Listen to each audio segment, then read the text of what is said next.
मेरे पास एक incline plane जिसका मास है 220 m।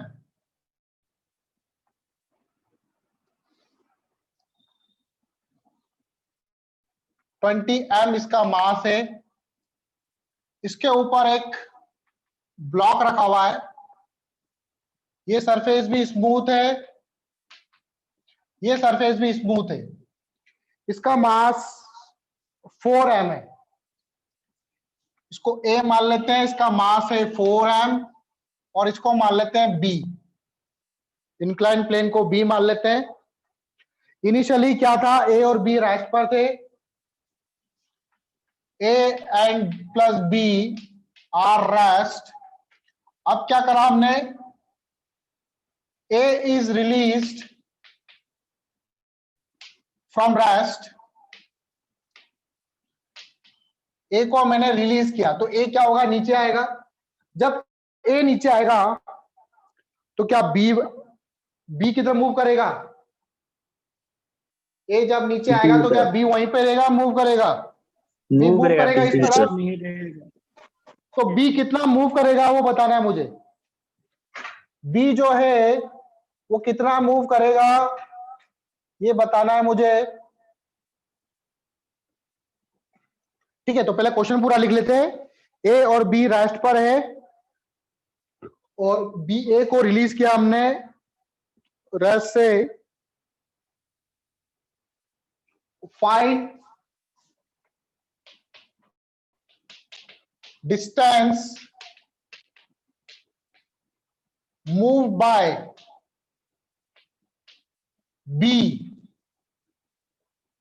Find distance moved by B till A reaches to the bottom। जब तक B बॉटम पे नहीं आ जाता तब तक ये B कितनी डिस्टेंस मूव कर जाएगा। अच्छा, ये जो मेरे को इसका बेस दे रखा है, इस बेस की लेंथ मुझे L दे रखी है। L लेंथ का इसका बेस है।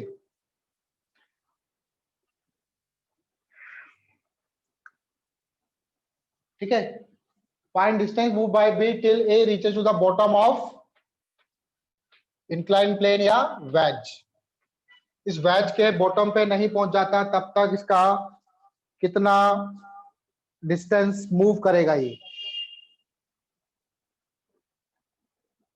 चलो इस क्वेश्चन में देखो, क्या एक्सटर्नल फोर्स क्या यहां पर जीरो है कि नहीं है, चलो ये बताओ मुझे। वेज नीचे आ रहा है, सॉरी ये ब्लॉक नीचे आ रहा है, किसके फोर्स के कारण आ रहा है? ग्रेविटेशनल फोर्स के कारण आ रहा है। तो ग्रेविटेशनल फोर्स तो इस पे एक्ट कर रहा है, तो मतलब एक्सटर्नल फोर्स जीरो नहीं है। वो जीरो कहां नहीं है, अलोंग वाई डायरेक्शन। लेकिन एक्स डायरेक्शन के अलोंग कोई फोर्स है क्या? एक्स डायरेक्शन के अलोंग कोई फोर्स है क्या? एक्स डायरेक्शन के अलोंग कोई फोर्स नहीं है। तो एक्स डायरेक्शन के अलोंग जहां पर सेंटर ऑफ मास है वहीं पर उसका सेंटर ऑफ मास रहेगा। हाँ, वाई डायरेक्शन के अलोंग इसका सेंटर ऑफ मास चेंज होगा, लेकिन एक्स डायरेक्शन के अलोंग इसका सेंटर ऑफ मास चेंज नहीं होगा। Since along X direction x direction के अलोंग, पहले तो आप ओरिजिन मान लो। ओरिजिन कहां ले लो, यहां पे ले लो, ज्यादा सही रहेगा। ये एक्स एक्सेस और ये Y axis. Since along X direction external force जो है वो जीरो है, तो X C O M initial equal to क्या होगा, X C O M final. अब initially X C O M कहां पर है ये तो पता है मुझे, ये कितनी डिस्टेंस पर है, यहां से एल डिस्टेंस पर होगा, m1 x1। इसका सेंटर ऑफ मास इस वेज का सेंटर ऑफ मास मुझे पता नहीं है। मैंने मान लिया इसका सेंटर ऑफ मास यहां कहीं मान लो, और इसकी डिस्टेंस ले ली मैंने, सपोज करो d। इसकी डिस्टेंस कितनी ले ली, d ले ली। अब जब ये ब्लॉक नीचे आएगा तो ये थोड़ा आगे मूव कर जाएगा राइट की तरफ, यहां पे आ जाएगा ये ब्लॉक। सपोज करो ये कितना मूव करा, x, कितना मूव करा, x मूव करा, तो इसका सेंटर ऑफ मास कितनी डिस्टेंस पर रहेगा वेज का, d प्लस एक्स, पहले इसकी डिस्टेंस d थी, अब ये x मूव कर गया तो अब इसकी डिस्टेंस क्या हो जाएगी, d प्लस एक्स। ठीक है, ये y एक्सिस, ये x एक्सिस, तो x की हम इनिशियल कितना है देखो 4m into L plus 20m into D divided by 4m plus 20m, ये तो हो गया एक्सयूएम इनिशियल। एक्सयूएम फाइनल क्या होगा आपका, 4m कहां पे आ गया, नीचे आ गया x डिस्टेंस पर, तो 4m इंटू एक्स, और 20m कहां पर आ गया, d प्लस एक्स, तो 20m into D plus x divided by 4m plus 20m, तो ये 4m और 20m कैंसिल हो जाएंगे, 24m, मल्टीप्लाई कर दो इसको, 4ml प्लस 20md, यहां पे हो जाएगा 4mx plus 20md plus 20mx, इधर भी 20md प्लस का है, इधर भी 20md प्लस का है, तो क्या ये कट जाएगा, 4mx प्लस 20mx 24mx हो जाएगा इधर, तो 4ml इक्वल टू हो जाएगा 24mx, m से m गया, x इक्वल टू हो जाएगा, देखो 4 6 जा 24 होता है, तो l/6 आ जाएगा आंसर। तो जो वैज है वो l/6 डिस्टेंस मूव कर जाएगी। आया समझ में? ठीक है, अगला सवाल देखते हैं अब।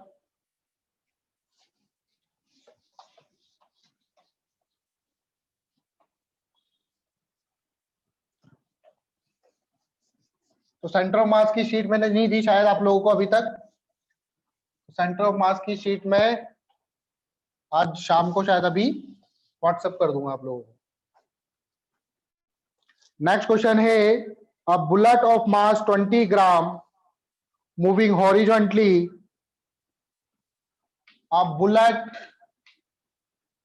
Of mass 20 gram moving horizontally, horizontally move कर रहा है with 1000 मीटर पर सेकेंड, बुलेट की स्पीड काफी ज्यादा होती है, तो 1000 मीटर पर सेकेंड से बुलेट मूव कर रही है, passes through a block of mass 4 kg, passes through a block of mass 4 kg, 4 kg, 2 minute बेटा ना होल्ड करना, 4 kg के ब्लॉक से पास हो रहा है, suspended at rest by a string of length 20 metre, suspended at rest by a string of length 20 metre की string से ये ब्लॉक लटका हुआ है, उस पे एक गोली आती है और गोली इसको पास कर जाती है। If after passing through the block, if after passing block rises by 0.2 metre, block क्या होता है ऊपर जाएगा, 0.2 मीटर ऊपर जा रहा है, then the speed of emergence of bullet is, then the speed of emergence of bullet is, emergence of bullet is कितना होगा, ये निकालना है कि बुलेट जो है वो कितनी स्पीड से फिर बाहर निकल रही है। जी की वैल्यू ले रखी हमने 10 मीटर पर सेकंड स्क्वायर। आपको ऑप्शन भी गिवन है यहाँ पे, option A 400 metre per second, option B 600 metre per second, option C 800 metre per second and option D 900 metre per second. तो कितनी स्पीड से बुलेट बाहर निकलेगी? क्वेश्चन समझ में आया? जैसे ये ब्लॉक है इधर, ये जब ब्लॉक बुलेट आ रही है कैसे करके, इसकी स्पीड है 1000 मीटर पर सेकंड, ये इस ब्लॉक के अंदर घुस रही है, तो ब्लॉक को घुसेगी तो ब्लॉक पे कुछ ना कुछ वेलोसिटी देगा इसको, ब्लॉक को भी। इस कंडीशन में ब्लॉक ऐसे ऊपर आ गया, थोड़ा सा अपनी हाइट से कितना ऊपर आ गया ये 0.2 मीटर हाई, और यहां से बुलेट बाहर निकल रही है।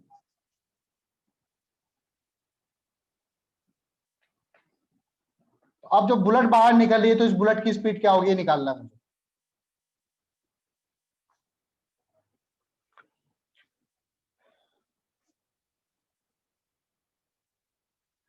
तो देखो,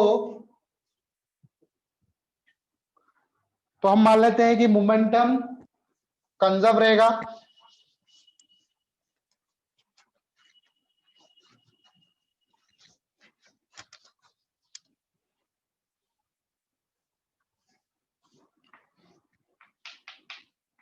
पहले था ये ऐसे ब्लॉक और ये गोली आ रही थी, बुलेट आ रही थी, मतलब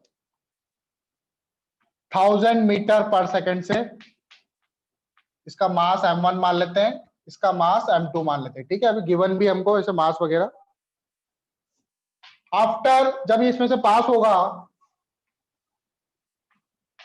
तो इसको कुछ वेलोसिटी दे देगा, इसको मैंने मान लिया कि इसको वेलोसिटी दे दी v2, और बुलेट जो है खुद बाहर आ रही है। बुलेट कितनी से बाहर आ रही है? v2 वेलोसिटी से बाहर आ रही है। इस v1 वेलोसिटी के कारण ये क्या कर रहा है, ये इस तरह से मूव करेगा और यहां पहुंचेगा। कितनी हाइट राइज होगा ये? h हाइट तक राइज होगा। h हाइट की कितनी वैल्यू देगी हमको? 0.2 मीटर, ठीक है। तो पहले तो मैं मोमेंटम कंजर्व करूंगा यहां से, एक तो इक्वेशन बनाऊंगा मोमेंटम की, और दूसरी इक्वेशन की मैं क्या करूंगा कि 0.2 मीटर हाइट तक जाने के लिए इस 4 kg ब्लॉक को इनिशियल वेलोसिटी कितनी चाहिए, वो उसके लिए मैं सर्कुलर मोशन का कंसेप्ट लगाऊंगा। चलो तो देखो, P initial equal to P final होगा। इनिशियली मोमेंटम इस वाले ब्लॉक का m1 इंटू 1000 और इसका m2, ये तो रेस्ट पे था, इक्वल टू 0। इधर ये m1 इधर और इसका मास m2, इसको भी वेलोसिटी मिल गई है, तो m1 v2 plus m2 v1, ये तो हो गया आपका 0। एक इक्वेशन तो बन गई है।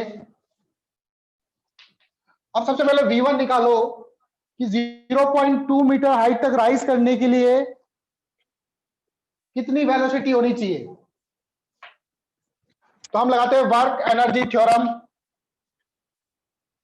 Work done by gravity is equal to by work energy theorem, work done by gravity, tension तो वर्क डन करेगा नहीं, work done by gravity, work done by tension is equal to change in kinetic energy. Gravity ने कितना work done किया इसको 0.2 metre height तक जाने में, जैसे minus m2g into h।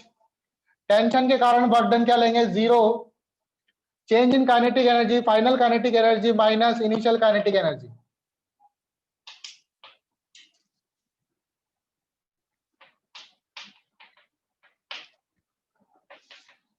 Minus m2 g h kinetic energy final 0, kinetic energy initial half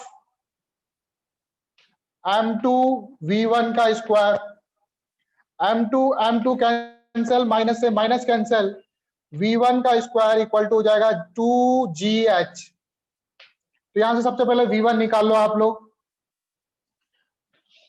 v1 का square equal to 2gh, तो v1 इक्वल टू हो जाएगा अंडर रूट 2gh। 2g की वैल्यू कितनी है 10, h की वैल्यू कितनी है 0.2 मीटर, 0.2 इंटू 10 2 हो जाएगा, तो वेलोसिटी आ जाएगी इसकी कितनी 2 मीटर पर सेकेंड। ब्लॉक की वेलोसिटी होनी चाहिए कितनी 2 मीटर पर सेकेंड। ब्लॉक की वेलोसिटी पता चल गई हमको। अब इसको इस वाली इक्वेशन में डाल दो, इसको रब कर रहा हूं मैं।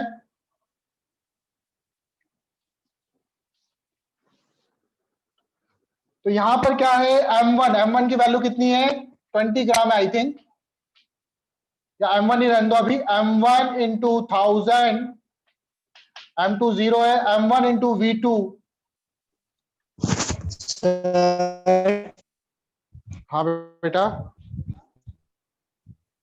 सर अभी चेक करते हैं ना, m1 v2 plus m2 v1, m2 कितना है 4 kg का ब्लॉक था ना, और v1 कितना आया 2, वैल्यू रख दो m1 20 ग्राम था तो 20 अपॉन 1000, ये kg में कन्वर्ट हो गया, इनटू 1000, m1 वापस 20 अपॉन 1000 ही लिखोगे आप लोग, इनटू v2, 4 टू जा 8, 1000 से 1000 गया, 20 माइनस 8 16 हो जाएगा, डायरेक्ट 16 लिख रहा हूं मैं, 0 से 0 कैंसिल, 50 आएगा आई थिंक यहाँ पे, इनटू 50 इक्वल टू v2, तो v2 इक्वल टू हो जाएगा 16 इंटू 50 कितना हुआ 800 आई थिंक। तो वेलोसिटी हो जाएगी बुलेट की 800 मीटर पर सेकंड। देखो कोई गलती तो नहीं है, ठीक है वही मैं पूछा था। कैलकुलेशन चेक कर लो, 20 माइनस 8 कितना होगा 12 होगा इधर, 12 माइनस 50 कितना होता है 600, ठीक है तो 600 आएगा आपका, यस सर। ठीक है।